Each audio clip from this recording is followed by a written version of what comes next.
Hey y'all, and welcome back. So today's video is all about my first 2 years of teaching and what I have learned. So stay tuned if you want some tricks.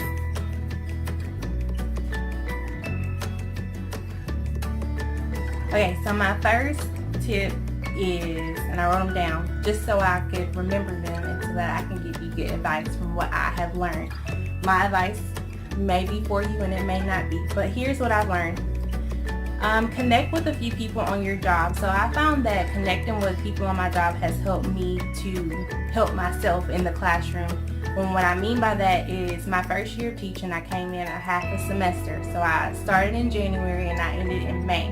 And so having a teacher friend or teacher friends helped me out because I had a student who he got angry at times and he just needed to express his anger in some type of way, and it wasn't in a positive way. So what I did was I had a teacher friend who I would send things down to her room, and she and I knew that whenever this student came, it was because he needed a break. It wasn't because of I was sending something to her room. It was because he needed a break, and she was that friend. She came in and she let him work in her classroom. She let him help her out with her kids, and he really enjoyed that. And so I really enjoyed having someone that I could have to help me.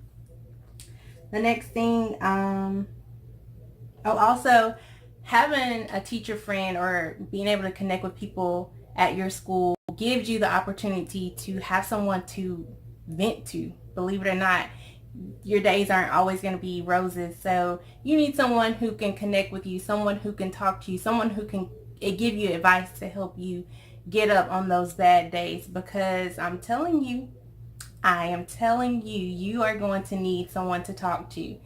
And then the next thing, you'll need that teacher friend later on if you decide to maybe move to a different state or move to a different school, so you can have that teacher friend who's worked with you and who's known you for a little while to back you up and to be that reference for you. My next tip is know the standards that you teach, and that goes for any grade level. Know the standards that you are teaching. At my school, we had a pacing guide, and so the standards were there, and we knew which standards we were supposed to teach each and every week. And by knowing those standards, you're able to help your kids because you are able to use those standards and know where your kids should be and where they should be growing. So if you teach an emergent class, maybe you might want to go down to the next level and know their standards so that you can help that student who is not quite on the level that you teach fill in those gaps. Or if you have a student who is advanced, then maybe you need to go up a level to help that student progress, because it's all about progressing and it's all about filling in the gaps. And I know some teachers probably think that these are the standards that I need to teach. Yes, those are the standards that you need to teach, but you also have to meet your students where they are. And also, when you know the standards, I feel like your classroom flows better because you know what you're supposed to teach. You know how it's supposed to be taught. Now, I'm not saying that every teacher is going to teach it the same way, and that's okay. But you can get an idea of what's comfortable for you and what's comfortable for your kids, and you can teach those standards in a way that everyone can understand. Also, knowing your standards makes you believable. No one is going to believe you as a teacher if you don't know the standards that you teach. I mean, why are you coming to work every day if you don't really know what you're supposed to be teaching to your students? That's why you are there. And even if you don't have a curriculum, you should, in my opinion, and this is strictly just my opinion, you should be able to tell someone, this is what I teach my kids and this is how I teach my kids, and kind of have a idea of where you got that from or where did you get the information from. You're not just randomly teaching your kids something. The next thing that I want to share with you is be bold. Be bold in the world of teaching, meaning do things that you may not feel comfortable with. Try new things. I know classroom transformations are big right now. Try that. Transform your classroom. You don't have to do it every day, but just pick a day. Pick a thing that you like and that you know that you can build this awesome lesson with and try it. And believe it or not, it could fail. And if it does fail, then at least you tried it. And you can know how to tweak it for the next year. By being bold, you can challenge those around you to step your game up. So if you're transforming your classroom and no one else is, that's okay. Just make them step their game up and get to where you are, because you don't want teaching to be boring. Your kids aren't going to enjoy coming to school if you're doing the same old thing every day. And I find that for me, I guess in the first 2 years, I was afraid of just trying new things. I guess I kind of felt like you need to have a routine, but you also need to be able to step out of that routine and try something different, is what I'm saying. So don't be afraid to get out of your comfort zone. Be fun, be yourself, and have fun.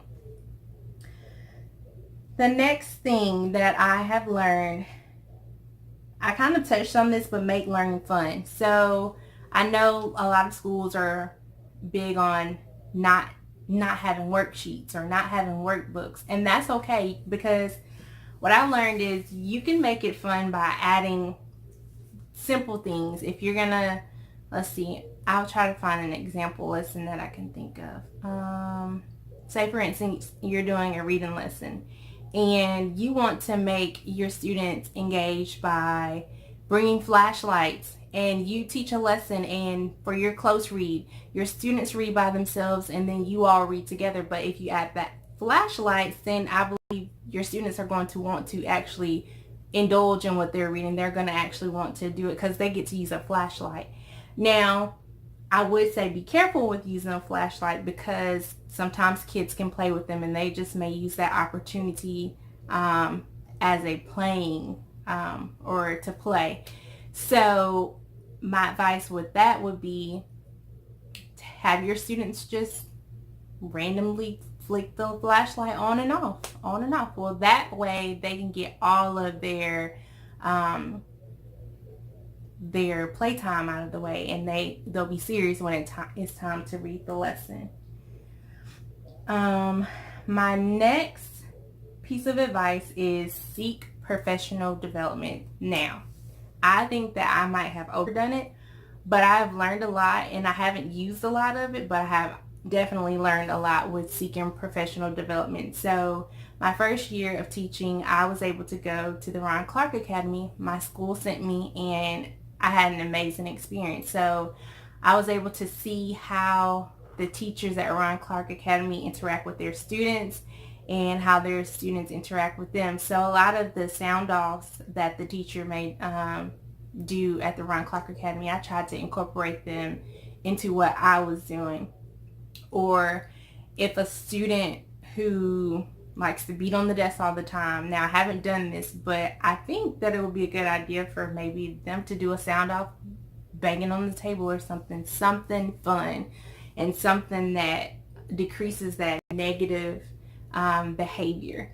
I've also been to technology trainings.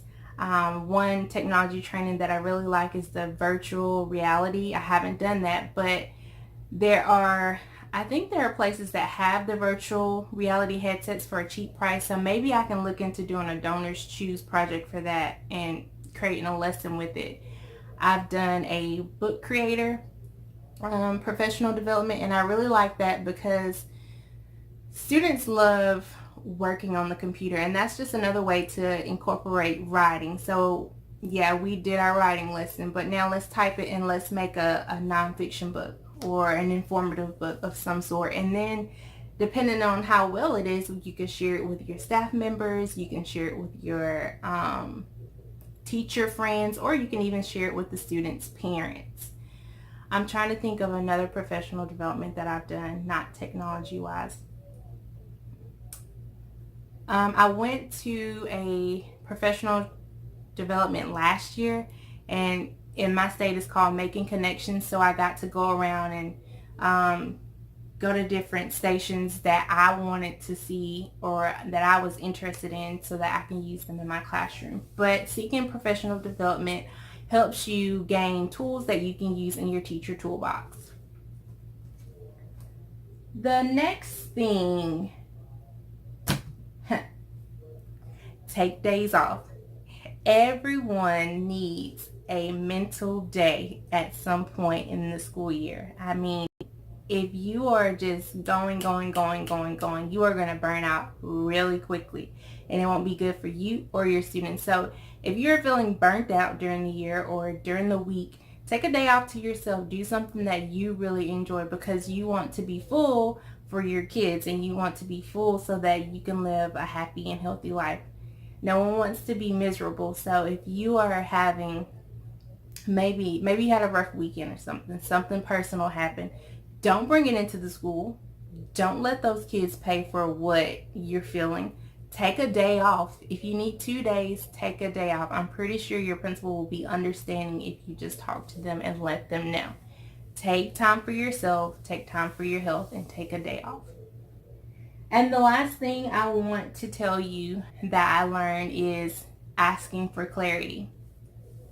Now, there are so many people that you can talk to in your school, and everyone may give different advice. But if you are not sure about something, the best thing for you to do is to ask, what does this mean? Can you show me? Can you clarify what you're actually talking about? Because I would like to get a better understanding. So ask for clarity when you are unsure.